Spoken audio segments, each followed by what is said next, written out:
Hey, gee, I think we're going. I hope we are. Hope the levels are good and all that. Everything sounding okay.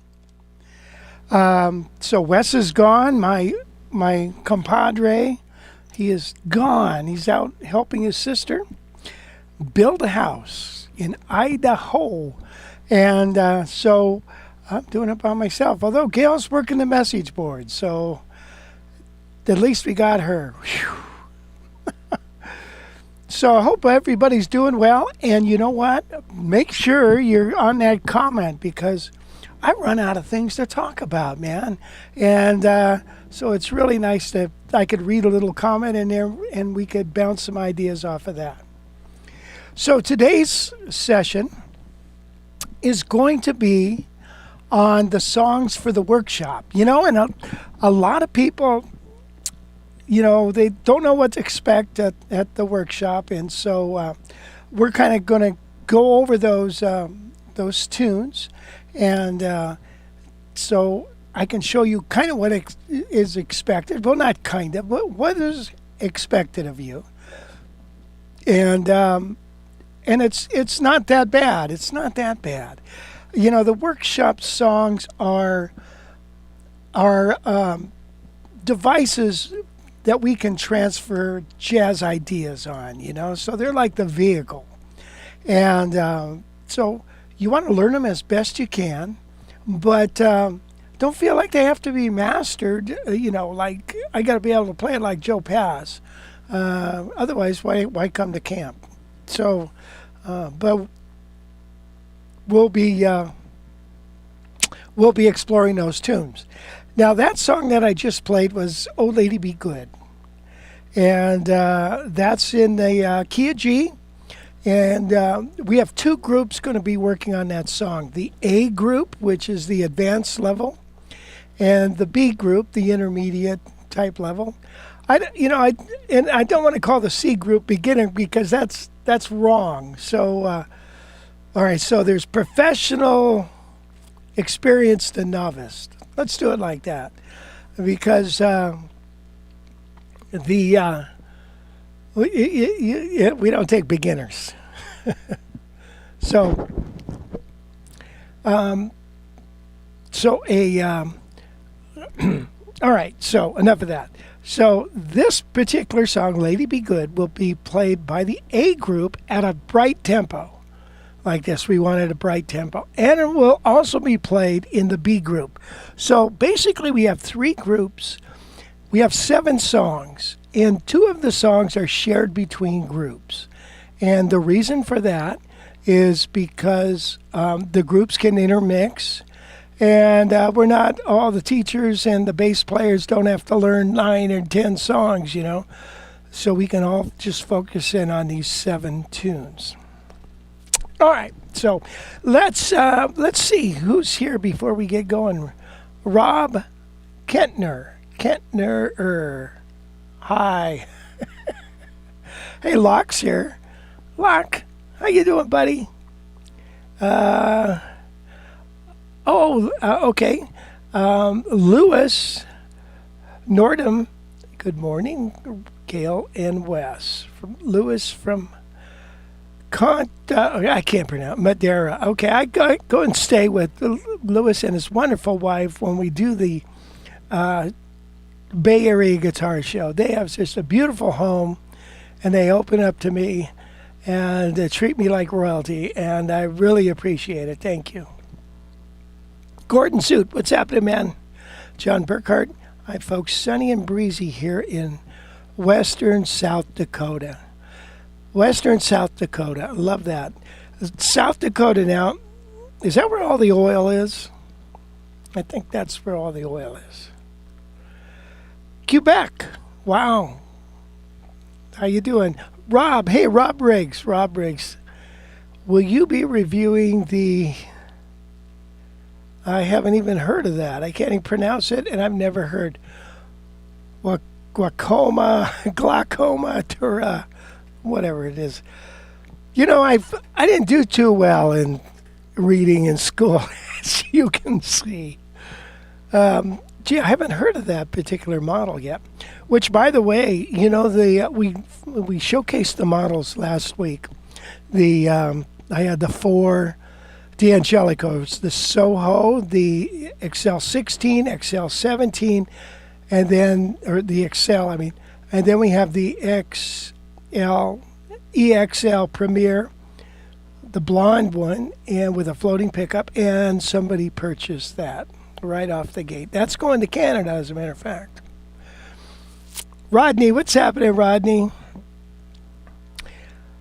So, talking about guitars, you know, it's funny. I've had on a list of guitars that we wanted from Heritage, I think 2 or 3 blonde Eagle classics, and at least a year.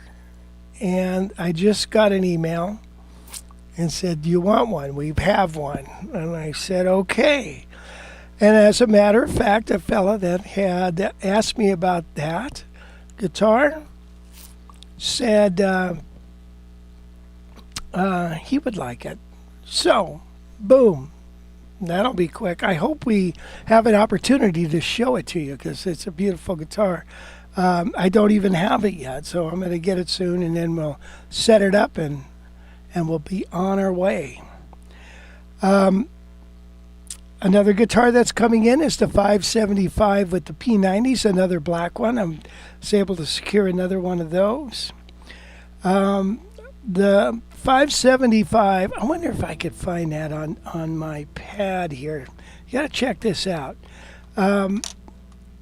One of my fans, or whatever, I don't know what you call them, one of my viewers, he might even be a student, I don't know. I haven't researched his thing yet, but he showed me a picture of his guitar that just broke the headstock off it. It's sad, isn't it? You know, he said the housekeepers knocked it over. A 575, which he really loved, and it is now in dire straits. And I've seen a lot of cracked off headstocks in my day, and this is one of the worst ones I've seen. Let me see if I can show it to you.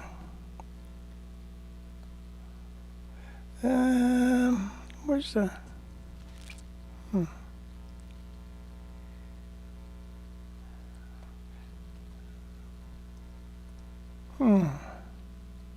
Well, maybe not. Maybe not right now. Let's see. Can't seem to find the attachments on here.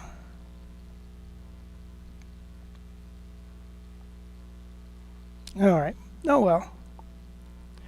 Anyway, it was completely severed off. Boom. And it was an ugly crack.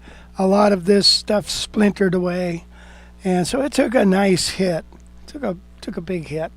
And so he wants a new one. And I said, man, I think the new ones are spectacular. So I have no qualms about getting a new one. I think they're great. You'll have all to yourself. Keep it away from the housekeeper. Put it in the case when they're going to be working on the house. And so anyway.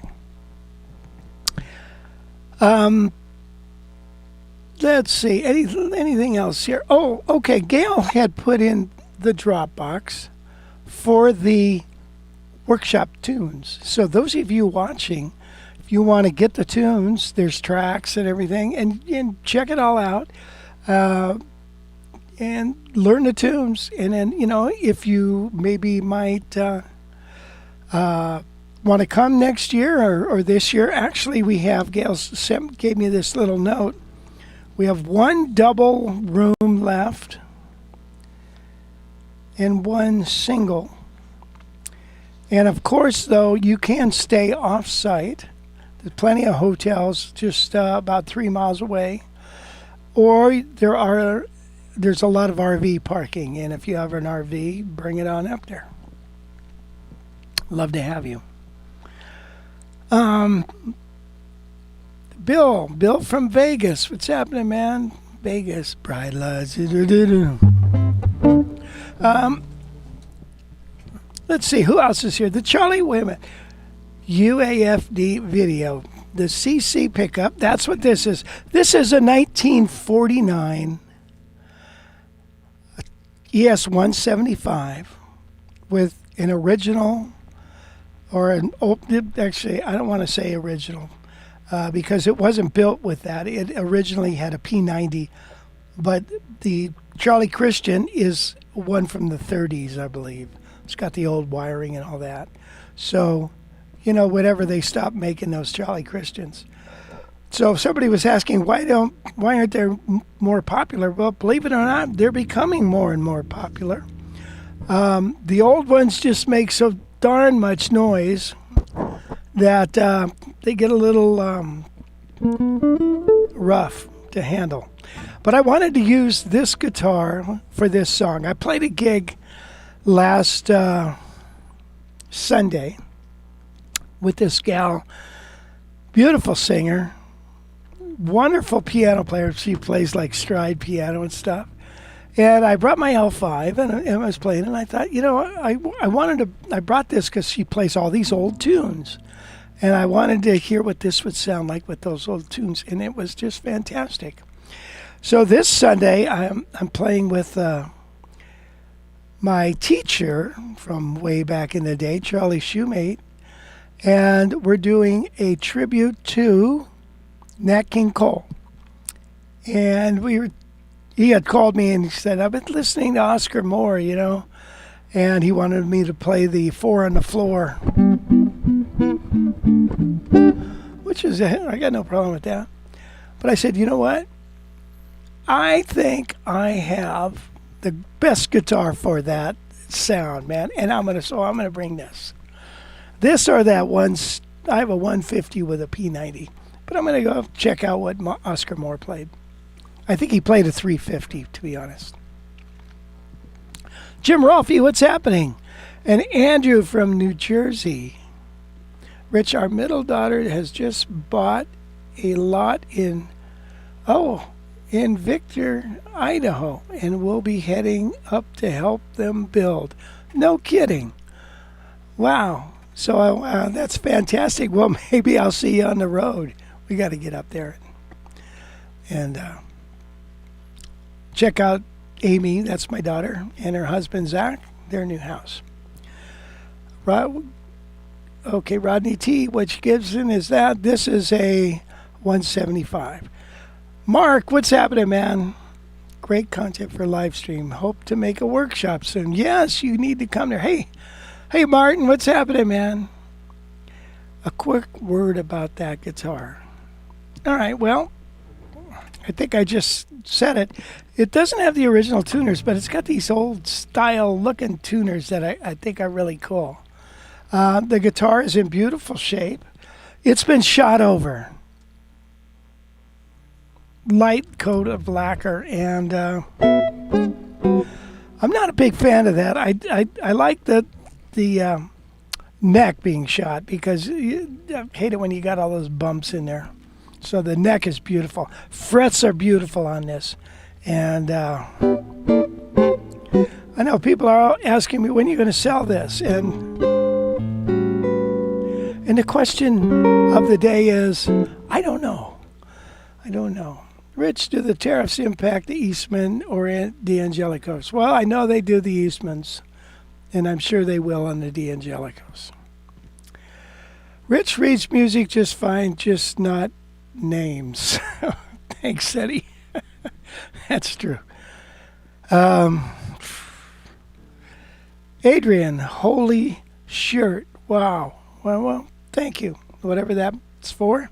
Hi, Don, Spain. And Kirby, good morning, buddy. We're getting close to workshop. We're going to have a blast, aren't we? Excuse me. Crispy 1011. Hi, Rich. Just to tell you that my first guitar instruction book was your blues and rock guitar solos. Wow, Lead Shirts, Volume 1. It was great and really got me started on playing guitar. Long ago, but very good. So you're the guy who bought that book, huh? Now they made 10,000 copies of that book, and they sold them all.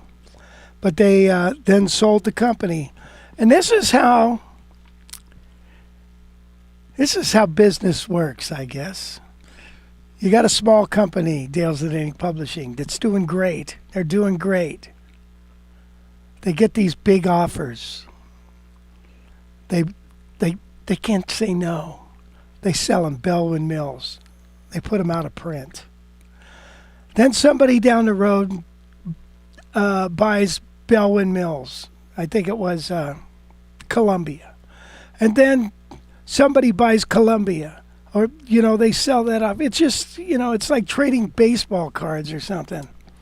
Finally, they ended up with Alfred's. I believe they're in Alfred's now. They were at with Hal Leonard, now with Alfred. So it's crazy, isn't it?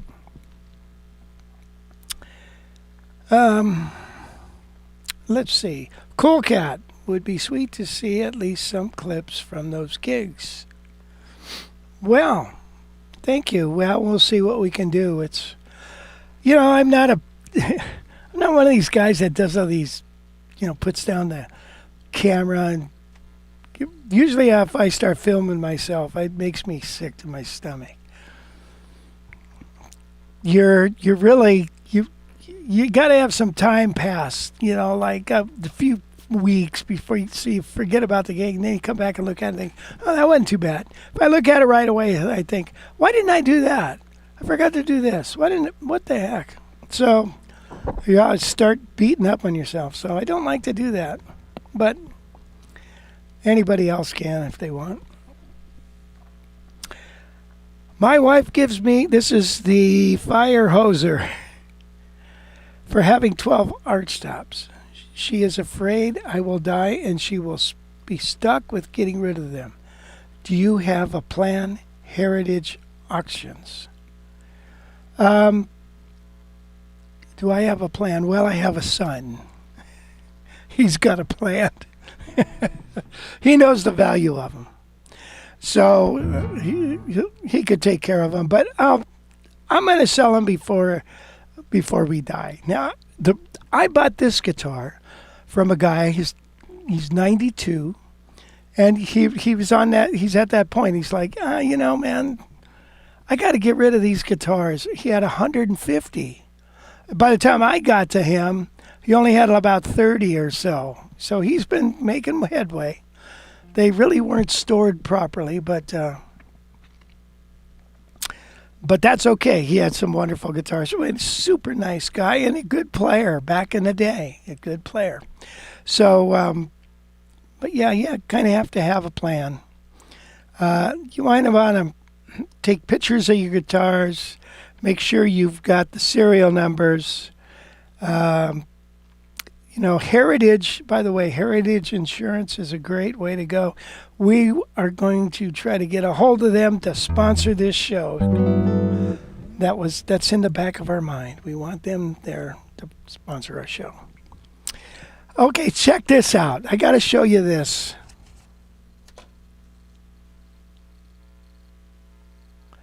You see that? That's the beeve. And you see that weird looking guy next to him? That's me. I probably, I want to say 5 or 6 or so. Do you like the way I've got my flannel shirt tucked in my underwear? I was trying to set a new trend there, but it just really didn't happen. So the Jerry Mathers lived down the street from me. When we moved from Minnesota, we first moved to Glendale, I think, or Downey or something, I forget. And then bought a house in Canoga Park, brand new house. And up the street was Jerry. And we go trick-or-treating and stuff. Isn't that funny? And I just stumbled on this picture. And I thought, I'm going to show it. Isn't that a trip? Jerry Mathers as the beaver. I gotta learn the theme song for that. Let's see.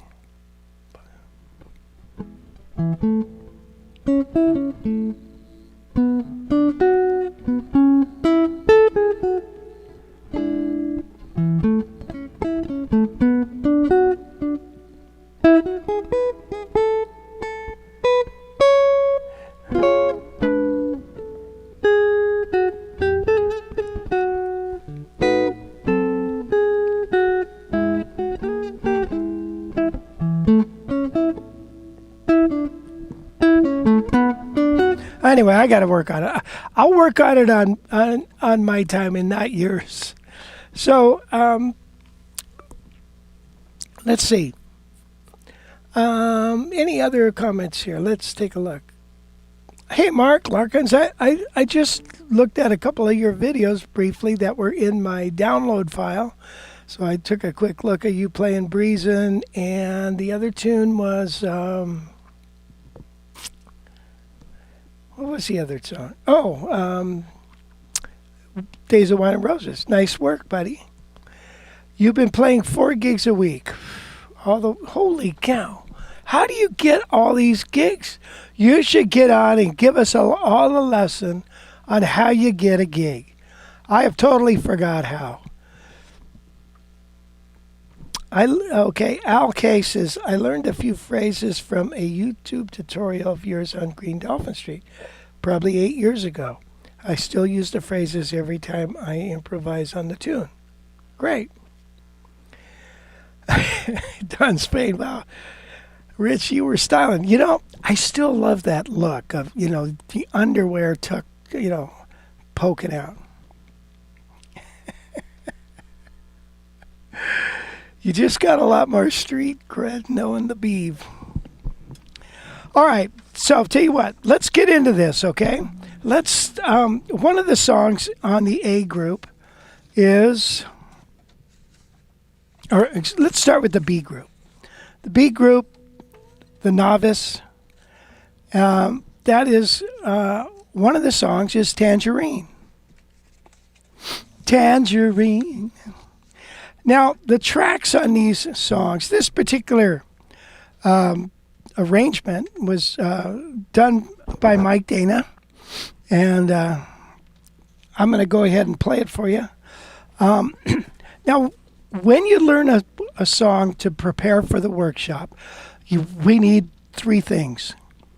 One, you have to be able to comp the chords, okay? Somehow, comp the chords. Number 2, you want to be able to play the melody. Number 3, you want to be able to memorize those 2 things. So those are the 3 things. Now, we also encourage you to experiment with soloing. Now, granted, if you're in the C group, maybe soloing's not something that you've gotten into lately. But what I'm going to do with this particular song today, I think we play it through, I think 5 times, 4 or 5 times. So first time I'm going to play through the melody. And you don't have to play the melody in chords. You don't have to play it in octaves. You just have to play the frickin' melody with some feeling, by the way, and make it kind of lyrical, if you will. And then,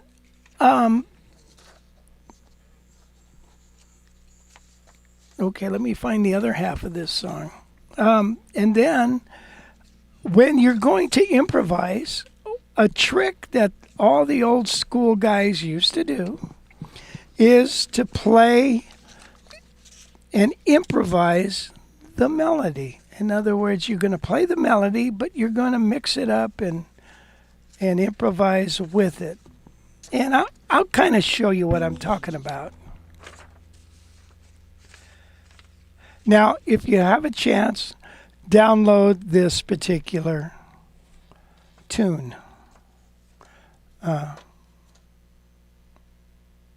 Okay, what's the best angle on this? Oh, here we go.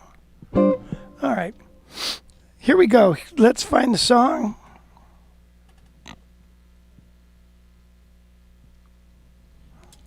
We're going to start Tangerine. It's at 115 beats per minute. Here we go.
play some extra stuff now.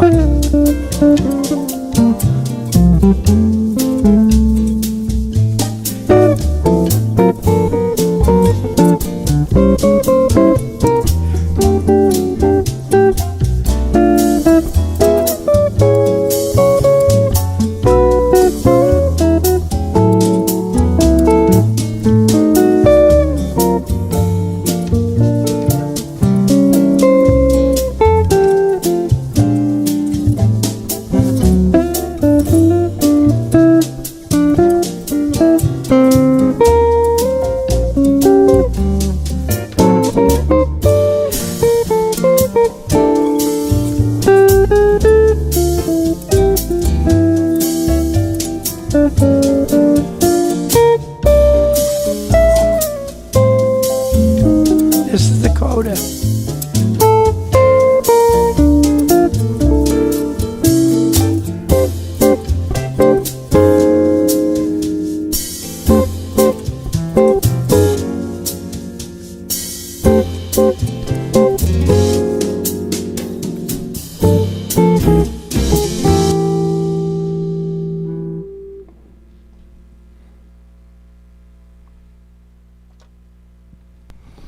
That hardly hurt at all. So, you know, you got a band behind you, right? So, and you're going to have a band at workshop. But when you go to practice, you won't have a bass player and a drummer. But at night, you'll have a bass player and drummer that are going to be holding down the fort for you. And did you notice? I'm playing pretty sparse chords, you know, like when we're going,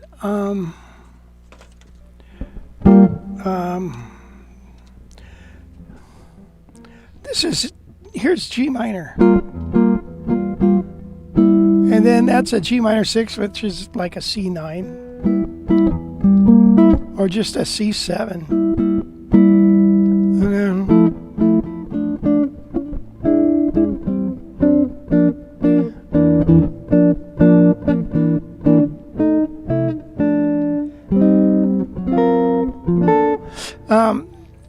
so there's not a whole lot of mystery there. Now, when you have two guitar players, and actually when you get up at camp and you go to play at night, you actually have three guitar players. Usually it's been groups of threes. When you have three guitar players, you have to play with your ears more than your fingers. So what does that mean? Well, if you hear your buddy going,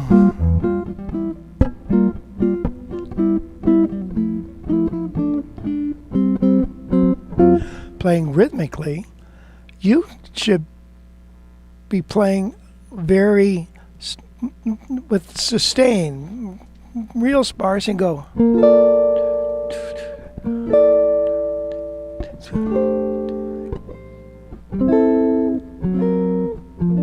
And it sounds quite pretty, actually.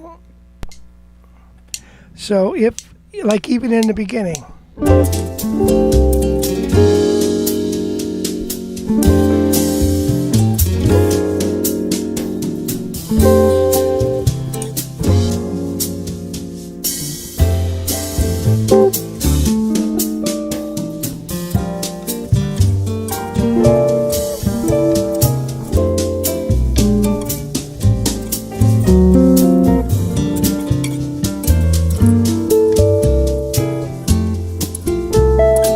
Notice if he's down here,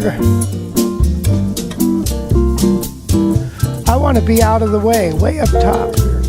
Okay, so you get the idea. So be prepared to comp rhythmically and with a lot of sustain with some higher pretty chords, and play the melody. So I think if you do that, you'll be golden. Okay, raise your hand if you've got any questions. Okay, let's see. Essentials. Go. Flesh does give a fat tone. Love the tune. Sweet. Thank you, Jim Rolfe. Jason, what's happening, man? Jason is just working with the accelerator now. Hello. Okay, Dwayne. 7th, sharp 5, beautiful, works with almost anything. Of course. So, thank you for that comment, Dwayne. All right, so there's Tangerine, okay? Also, I like to play, before we play with my thumb. But generally, you play those rhythmic things with your fingers. Now, do you notice I'm not playing bass notes? Do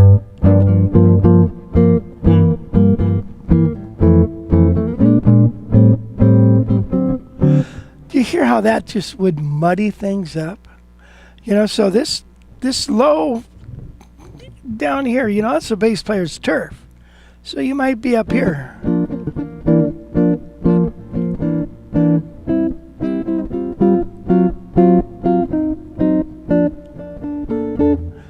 Okay, so when you do some recordings, you start to realize that you can't be stepping on bass players' toes all the time, and it just muddy things up. Okay, another C song is Jersey Bounce. Jersey Bounce. Wait a minute, I need a cup of coffee. Need a swig here. Jersey Bounce is one of those tunes that is, I think it's Benny Goodman, or, you know, it's one of the big band tunes. And it's a fun little tune, and it's not too hard. Everything can be hard if you make it. You know, you can go deep on any song, and now it becomes hard. Now I've got 2 tempos of track, one at 120, one at 140. And this song, the intro starts with the bridge. Yeah, it's an F13. I like to play it like this. It's kind of a weird.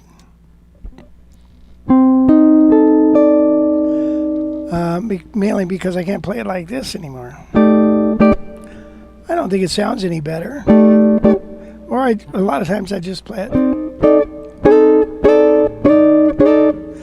And then we have a lick. All right, or I might play it down here. All right, let's play the tune. Where'd you go?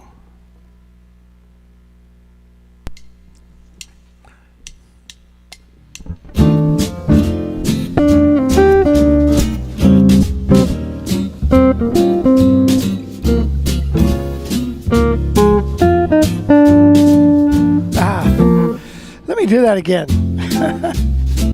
The teacher screws up. Nice.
Here's some sustain.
Easy peasy.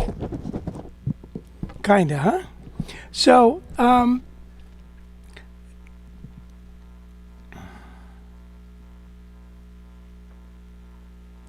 okay, a comment from Slim Elderman. I'm a retired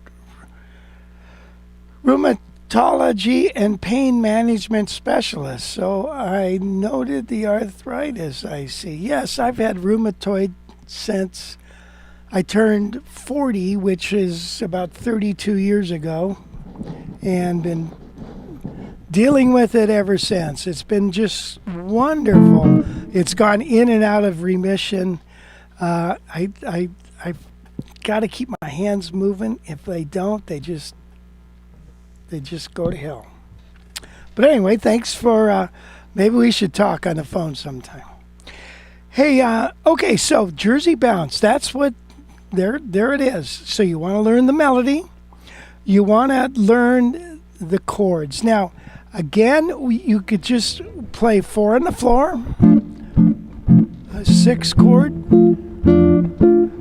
G7, and again, G13, G9, same thing. G minor 7, G minor 9, C7, C13, C9, and then you might throw some kind of altered sound in there.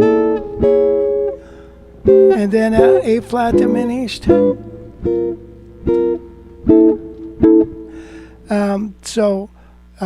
Those are all ways of playing that. You can play this 100,000 ways. Now on the bridge, so basically we have an F7 for 2 bars. So we could go the C minor,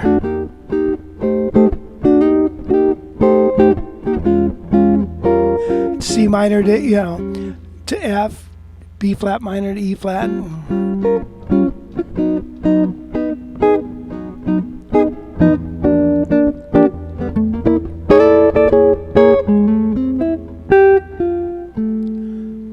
I think that this particular spot where I'm playing it is probably the best spot.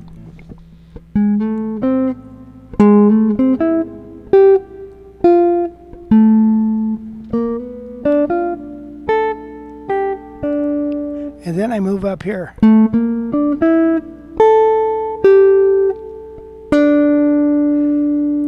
And And then the lick on the first ending is.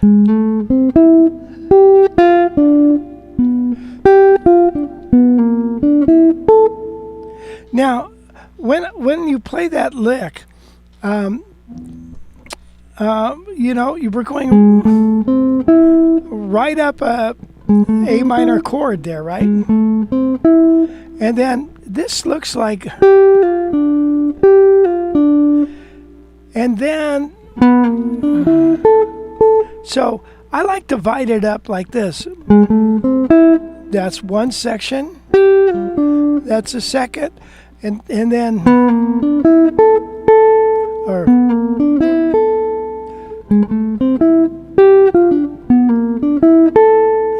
get the idea?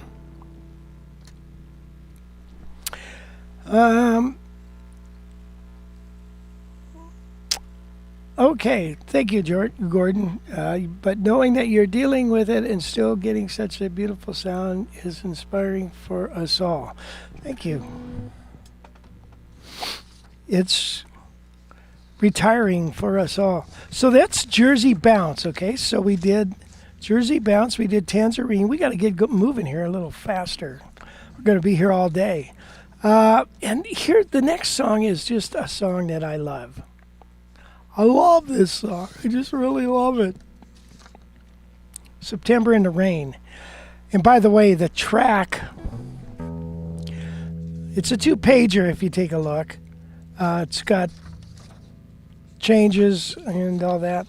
And I just noticed this morning the track is wrong. It doesn't jump to the coda after 30. It jumps to the coda after 31. So it's a mistake on my part. All right, I'm going to switch guitars, and I'll tell you why. Because I want to talk real quick about this guitar over here. It's the Herb Ellis. Remember the Herb Ellis, the red Herb Ellis? Boy, this thing made noise, didn't it? It's a red Herb Ellis, and I just put it back the way it was original. If you remember, it had a black Benedetto pickup on it and a ebony bridge. And I put it back original with a Tune-o-matic bridge and the original Gibson pickup. Now, I did a video on this because I wanted you to hear, come on, the difference. And so with each step, after I did the change the bridge, I shot a little video. First, I shot a little video of me playing it the way it was with the Benedetto and the ebony bridge. And then I swapped out the ebony bridge with the Tune-o-matic so you could hear the difference. And then I swapped out the pickup back original so you can hear the difference. I personally think the way it is right now sounds the best. So I haven't had that video edited yet, but I will. Wes, when he gets back, we'll have him do it. So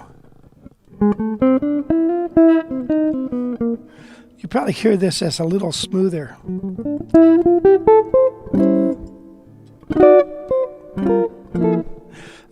Okay, so let's do September in the Rain.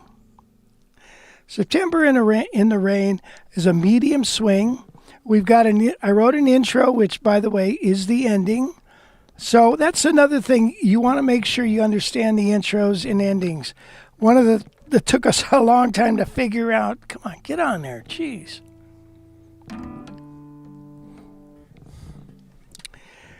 Slim, I tell you one thing that has gotten worse and worse with me is my hand strength. Ridiculous.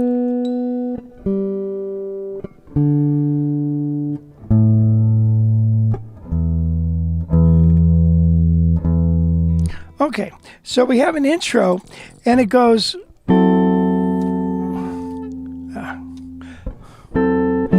F minor 7, F sharp minor 7, flat 5. and then down to F minor 7.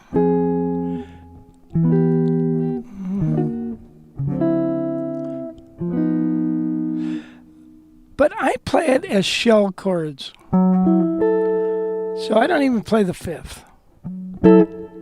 1, 2.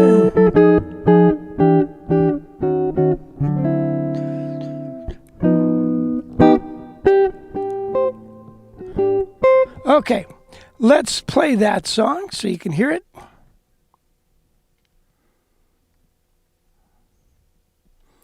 Now, again, I think this song is 3 or 4 choruses. Here it comes.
All right, so that's not too bad, is it? You know, when you go to learn a melody, it's really to your benefit to learn it in several areas of the neck. Don't just keep playing it in one area. Make yourself play it in different areas. Got this headset's tight. Squeezing what little brains I got. They're coming out of my ears. So you would, and then also be able to play it down low because it sounds pretty down here.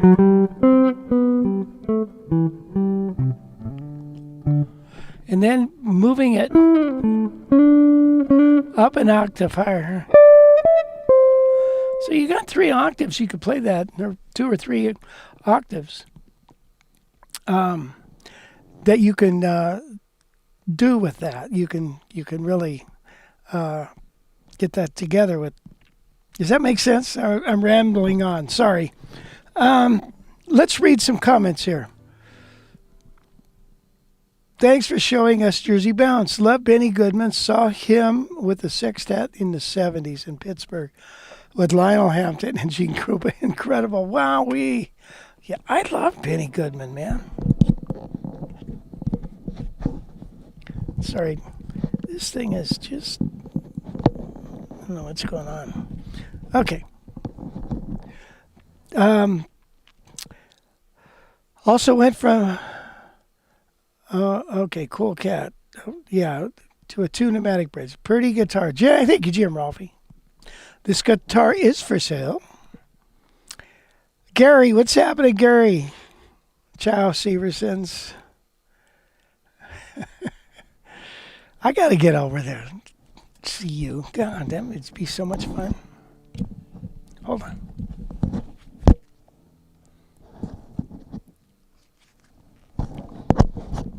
Okay.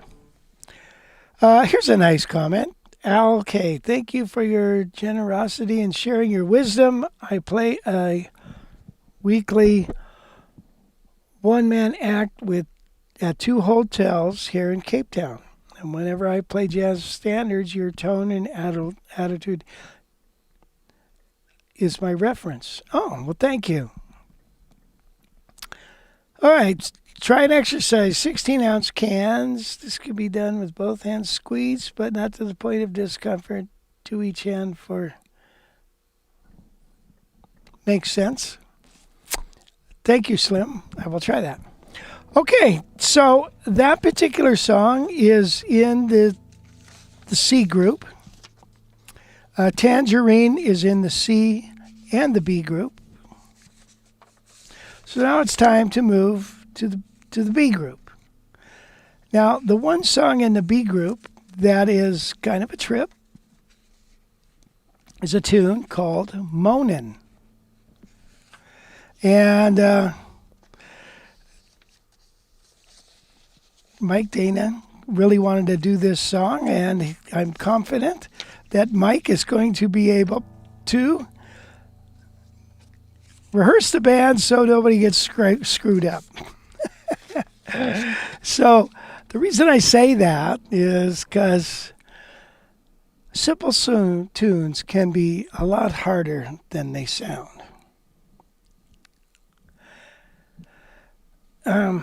So let me play Moanin for you. Moanin, it's a blues thing. It's got a lot of changes. Don't let that scare you, though. Don't let that scare you, because they can all these fancy chords like a G augmented flat 9 can be reduced all to a D flat 9, and then C7 sharp 9 sharp 5 can be reduced to a G flat 13. So, well, when you start looking at these chords and go, wow, wait a minute, F minor 6 9, well, what chord is that? Well, believe it or not, it's a B flat 13.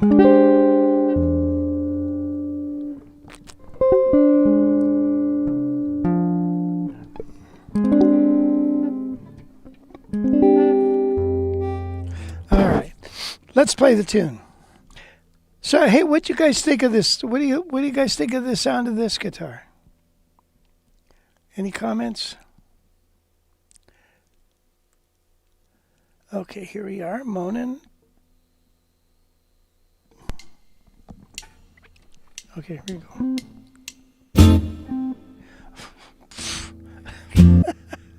Sorry.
right, so Moanin is kind of a trippy little tune, isn't it?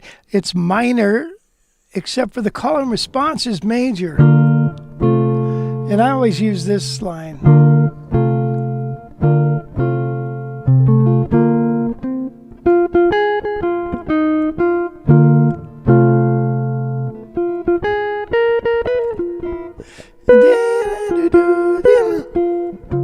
That lick is so weird.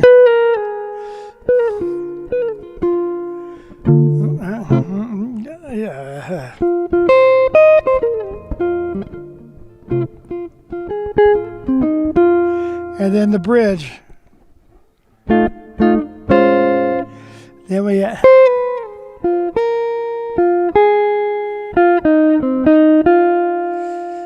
bum, bum, bum.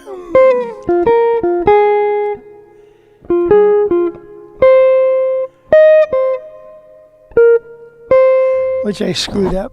But anyway, now that's the bridge. When we get to the blowing part, if you have the music with you, you can see there's a chord every 2 beats, and it gets a little scary. So if you think of the F minor as a B flat 13, and then it goes to an A flat 13, and then a G sharp 5 flat 9, and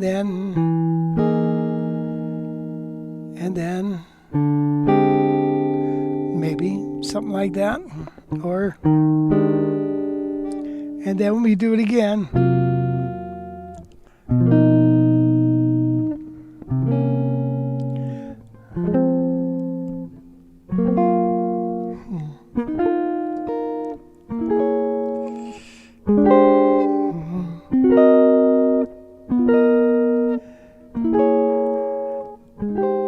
If you start really thinking about the chords and how they lay and different inversions of it, you're going to find there's a lot of similarities. Like A flat 13 is a substitution for D 7 sharp 9 sharp 5. So it would be maybe even like this or like this. Just play some kind of D on there. So some kind of G, which is like D flat 13.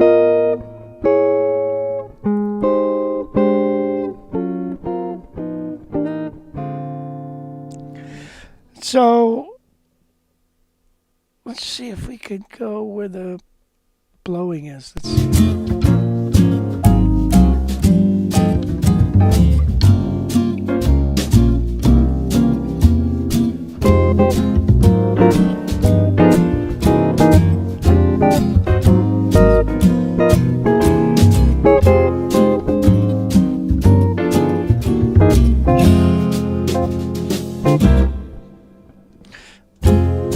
Okay. It's got that Minnie the Moocher kind of sound, doesn't it? Okay, now soloing. Soloing, you got 2 schools of thought. You can wank around all you want in the F blues.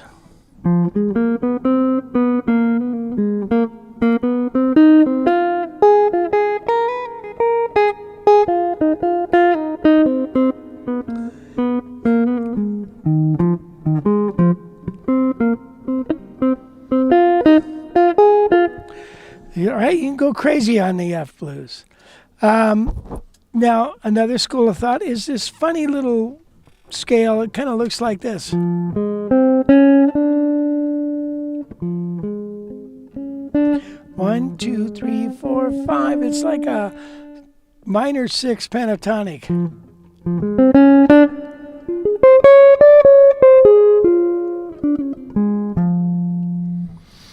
That sounds nice against this. Listen.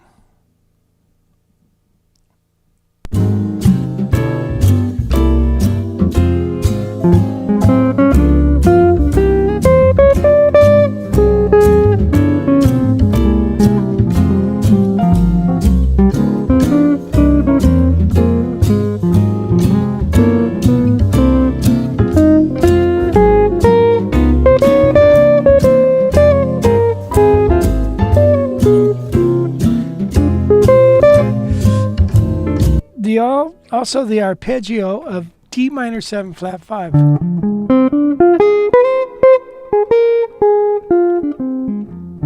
Sounds really cool. Now, you can play around the changes, which I would encourage you to do to learn to do it back and forth. And but it takes a long time to work on that. So tell me if you can hear the chord changes here.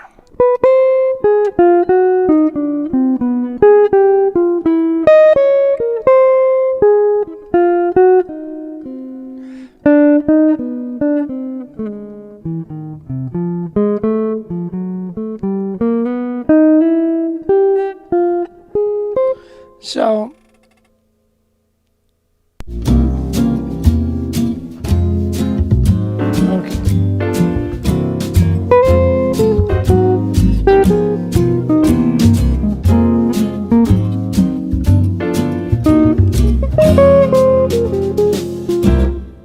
here we go.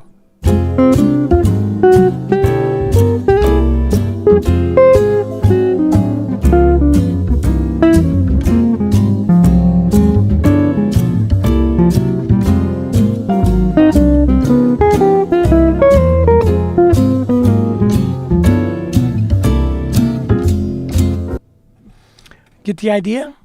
That's easier said than done. Okay, there's Moanin.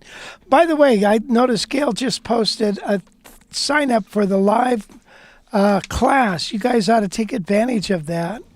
It's going to be this coming Wednesday evening.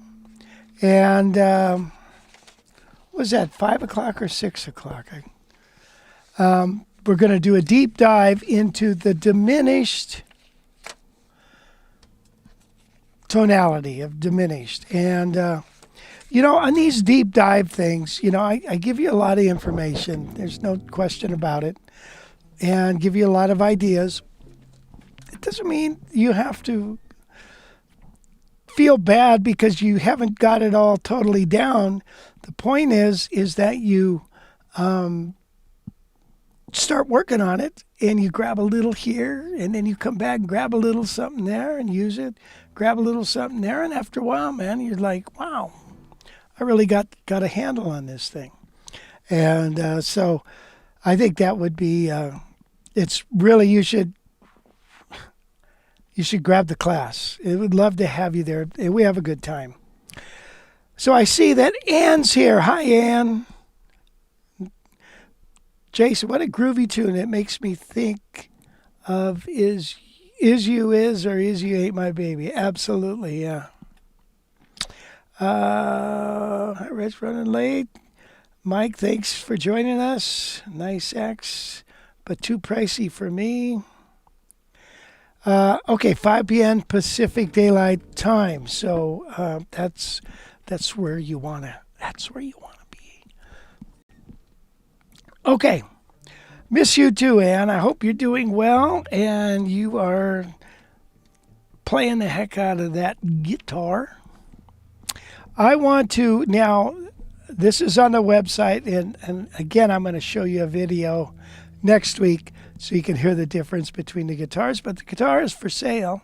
It's a nice guitar. It's at a decent price, and it's red. By the way, it's a great Christmas guitar. Mark Larkin, when you got your Christmas gigs, I want you to come on, grab this guitar because you like the Herb Ellis's, and do your Christmas gigs with them.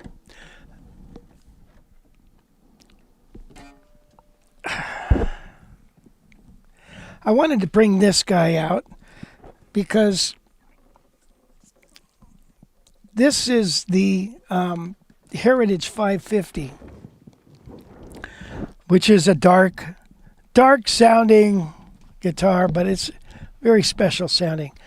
The other day when we were comparing Heritages, when I got done, Gail said, wow, that 550 just really sings. I said, oh yeah. So this is 17-inch.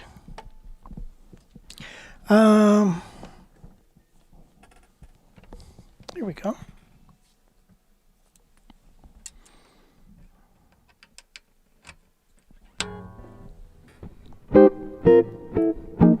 Yeah. Now we're talking. Now we're cooking with gas. All right, let's move down the line here on the tunes. We did all that. Lady Be Good. We'll save that. Okay, one of the A songs now is Lady Be Good, Groovin' High. Remember the B group also has Lady Be Good. Maybe we ought to do Lady Be Good again. We didn't really talk through the tune. I just played it. So we'll go ahead and do that one.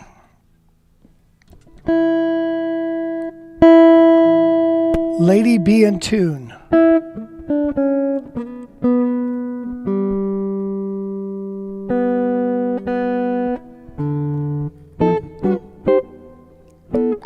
Okay, so the tune Lady Be Good goes like this.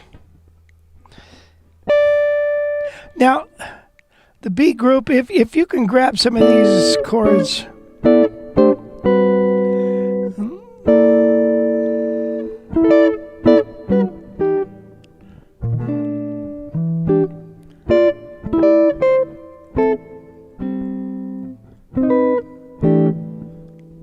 Let me go.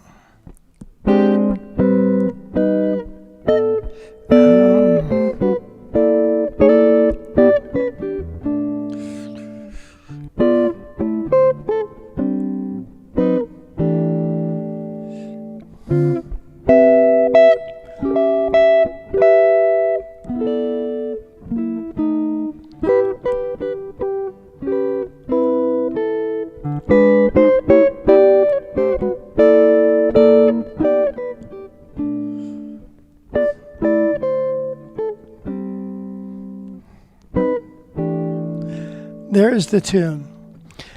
Now this song, when we go back to Nashville, there's the Nashville Hot Club that plays at the Chet Convention. And last couple of years, they always play this tune. They play it at bum, ba-dum, bum, ba-da, ba-da-da-do. And the tune just wails. And it's almost like surfing. You're kind of like gliding on the tune, man. And it's just fun, and those guys have a blast playing it. And so I thought, well, let's do this song. Everybody should know this song anyways. So the intro, quite simply, is...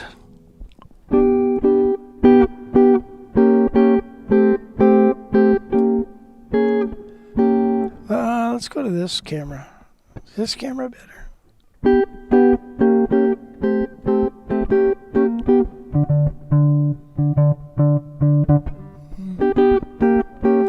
2, 3, and 4, 1, and 2, 3. And then we're into it. So the changes are bum, bum, ba-da-dum, da-da-dum, da-dum. So it's G to C, back to G, C, then B minor, E. Now, once we get into the blowing, it almost sounds better to go G minor, or C major 7, G major 7, B, C 13, B minor down to E, just instead of making those quick changes.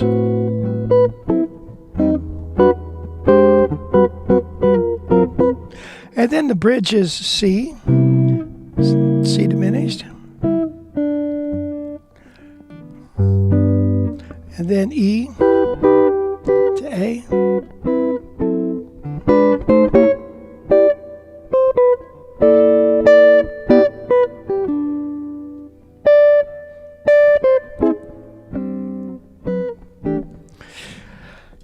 So if we wanted to talk about soloing on this, we would start with we have G. And then over the C7, you're going to play G melodic minor.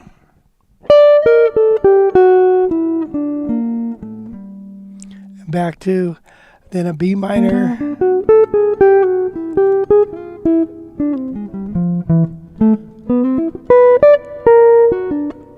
And if you didn't, get in on the natural, the altered dominant natural 5 class. I hope to be presenting it soon because it really comes in handy in a tune like this.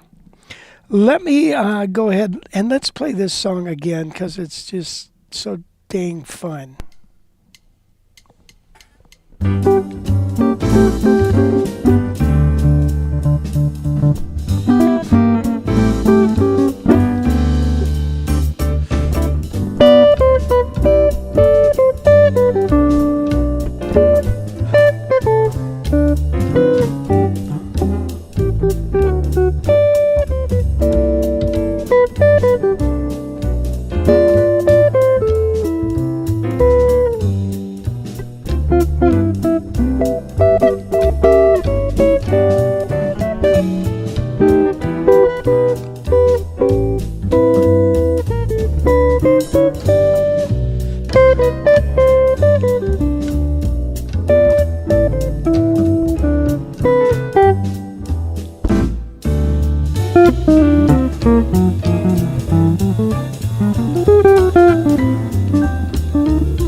Okay, there it is. So the A group, you should be able to play that. Really get that tempo pushed up there, okay? Because there's a funny experience is when you play with the up tempo, and I find it a lot of times easier because you're just pumped with the tempo, so it's a lot more fun, and you can just keep on going, man. So the next tune the A group is going to be doing. We got any comments here? Oh, Slim will. Let's see. Oh, hi, Catherine Cox. Let's see. They all sound good under your. Oh, thank you, John. John, that's right. Okay. Heritage 550 sounds like great comping sound. Okay, yeah, the live classes, you get a video, printed material, everything you need to succeed. Wow. Wow. I just read a nice little quote. Let your emotions subside before you decide. In other words, anyway. Okay, we got everything you need for you to succeed. Okay, We got these. All right, let's take a look now at Groovin High. Groovin High, I had gotten these out. Shoot. Let me go over here to this. And one thing I forgot is that I had all these songs, and I could mark on them if I wanted to. Because I love to use my Microsoft Surface, as many of you know.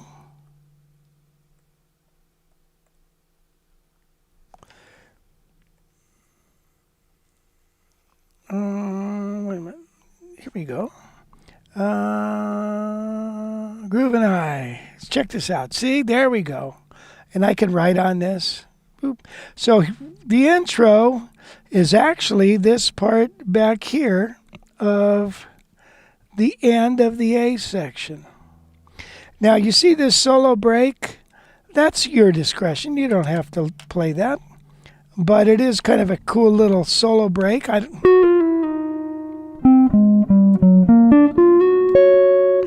So it kind of looks like this. 2, 3. So it's 1, 2, 3.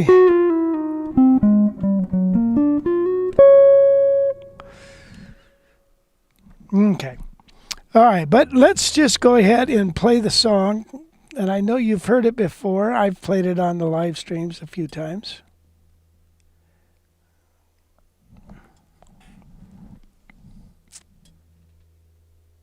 Groovin High. Here we go.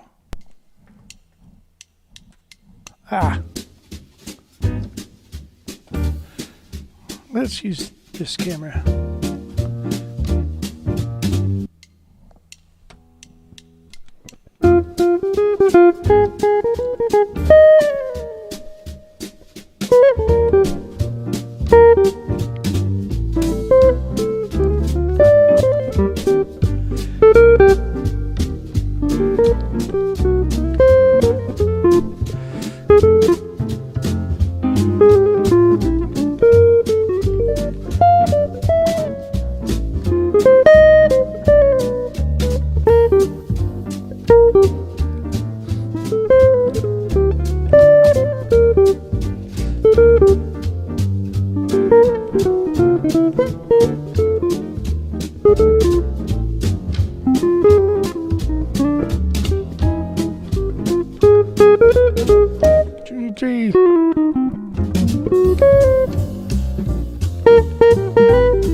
There it is.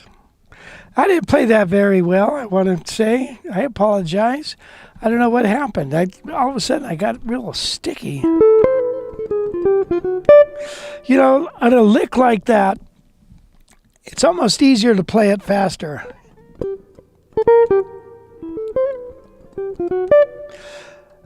So you have to kind of practice it slower. 3, 4, da,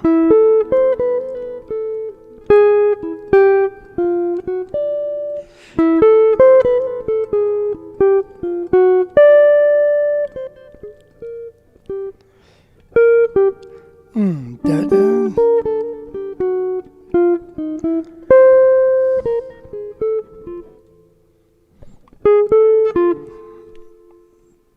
Do, do.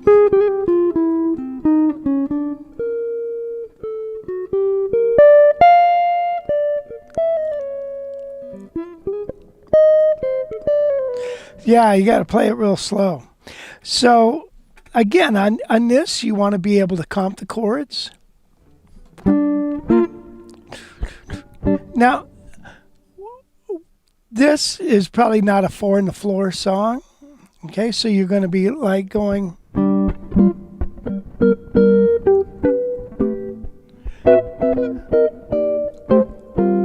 So if you have 2 guitars, or 3 guitars, one's playing the melody, one's comping, let's say, and the next guy is probably either going to lay out or just play very sparse.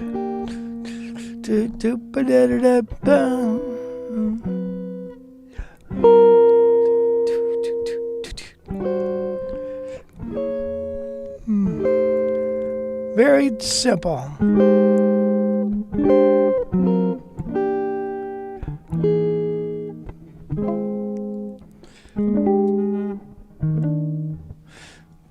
You know what I mean? So you play it very sparse, very simple, and but the next guy can play other things. So let me show you what it might look like. 2, 3, 4, 1, 2, 3.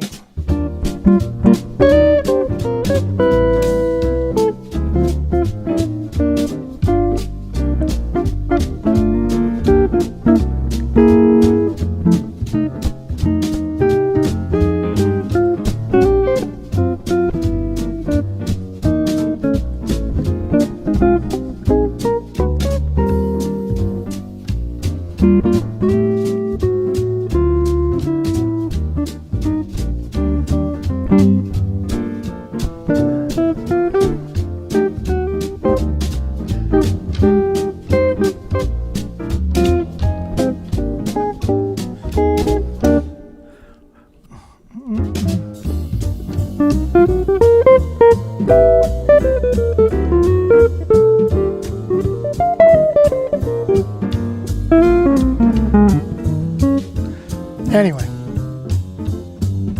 get the idea? All right, last song, On Green Dolphin Street. And the way that this is arranged, Mike Dana did this, and we have 2 guitars playing very tight harmony. So I cannot illustrate this unless I was playing, unless I had hands that could stretch like really far. So I really can't. If let me show you what I'm talking about.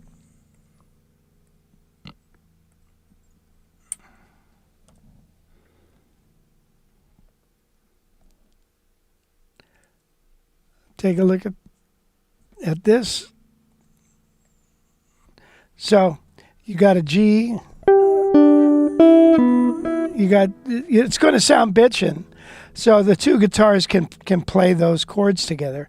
So we're playing this intro 8 bars twice, okay, and then we're into the song. Now notice he also played this in thirds when it comes over here.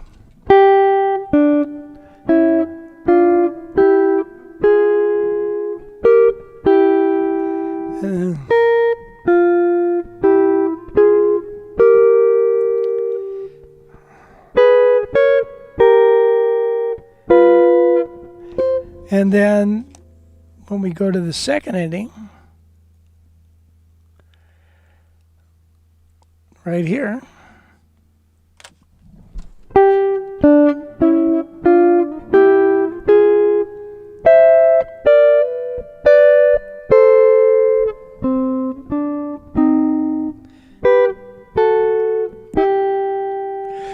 now that's the way he wrote that out. You don't necessarily have to do it, but it gives you an idea on what to do. So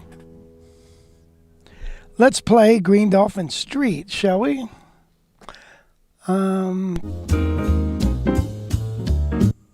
That's not it.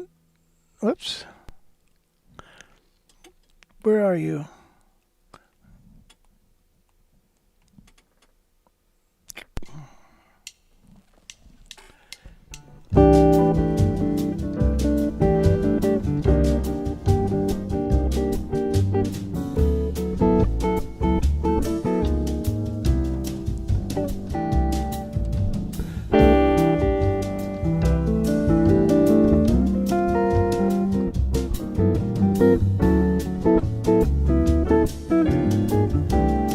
Now we're into the song.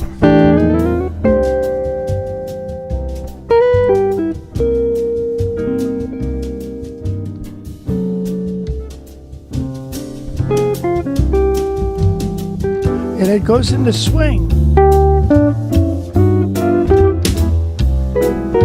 I'm sorry. Jeez.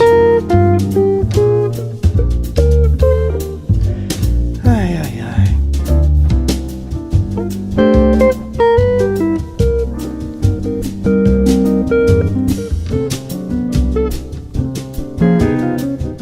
Second inning.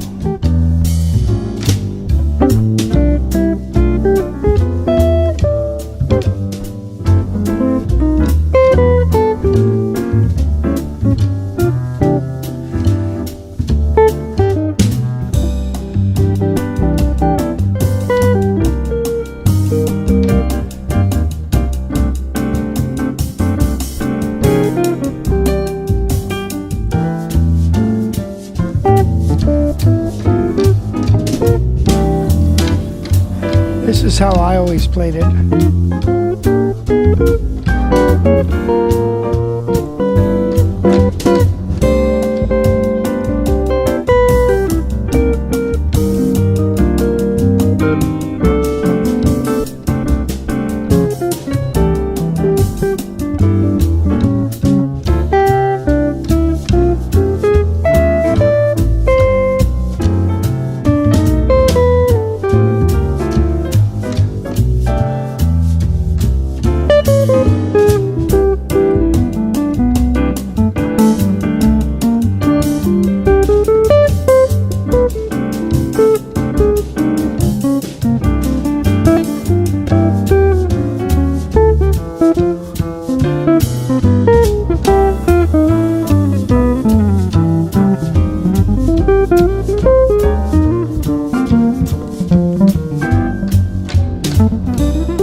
All right. Anyway, yeah, he's got an ending for that tune there. Okay, well, so, the A group generally have been to the camp several times. They know what to expect. They know what to do. So it's really the C guys and maybe a couple of the B guys. You take a look at those songs and as you can see that it really isn't that tough. You don't have to be Howard Roberts to come to camp. I call it camp. It's a workshop and it's a resort. Okay. I don't know why we kept calling it camp, but it is. Now, the other thing I want you to think about is, if not now, when? Nobody's getting any younger, right? Some of the benefits you learn from camp are really, you can't get it from a course, or it's all about playing together with other people and learning something so well that you can't screw up, So it's very important. I think you learn a lot of good lessons when it comes to playing together. Mike Dana has coached bands for the last 30 some odd years at Fresno City College, and I've been doing it since 88, however long that is. At GIT, we used to do this all the time. So there's certain things that people make mistakes. In other words, they're not listening as well as they could. And once we bring that to their attention, everything's hunky-dory. You wouldn't believe the difference. If I try to get everybody up there the first, not Sunday night, but Monday night, everybody up to play. And so then you got Monday, Tuesday, Wednesday, and Thursday. By the time Thursday rolls around, you're going to notice a big difference the way everybody sounds and how they blend in with the other people. So if you get a chance to come to camp, put it on your list. We'll be doing it next year. This year we have Tim Lurch, which is going to be fun. Tim's a great guy and a wonderful teacher, and it's going to be a lot of fun. So unless we have any other questions, and I don't see anything on here, but thank you so much for you guys to join me on this. And I hope to see you again next week. Wes will be back. We'll have a regular show, a real big show. And I hope this helped you or motivated you to think about coming to the workshop, if not this year, then next. Okay, well, I guess wait a minute, do we get a tent and a campfire at camp? No, you get a nice room. And there is a spot to make a campfire, but nobody does. And because we're too busy playing. It's funny, the first year we did this, we've done 22 years of this. The first year, we thought, well, this Yosemite's a big draw, so one day let's rent a bus and we'll take everybody up to Yosemite. So we did that. We get back and everybody's like, yeah, that was nice, but we want to play, man. So we got rid of that idea. If you want to come early, come and stay in Oakhurst and check out Yosemite, or stay late.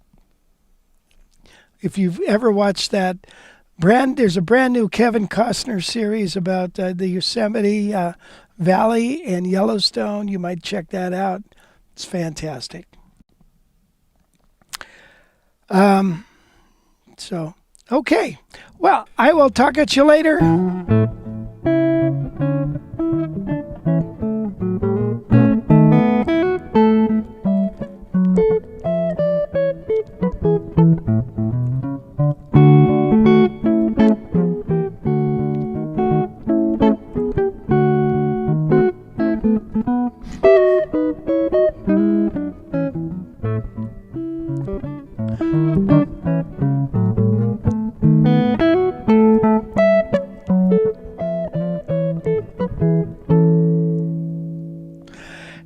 will see you later. Bye for now.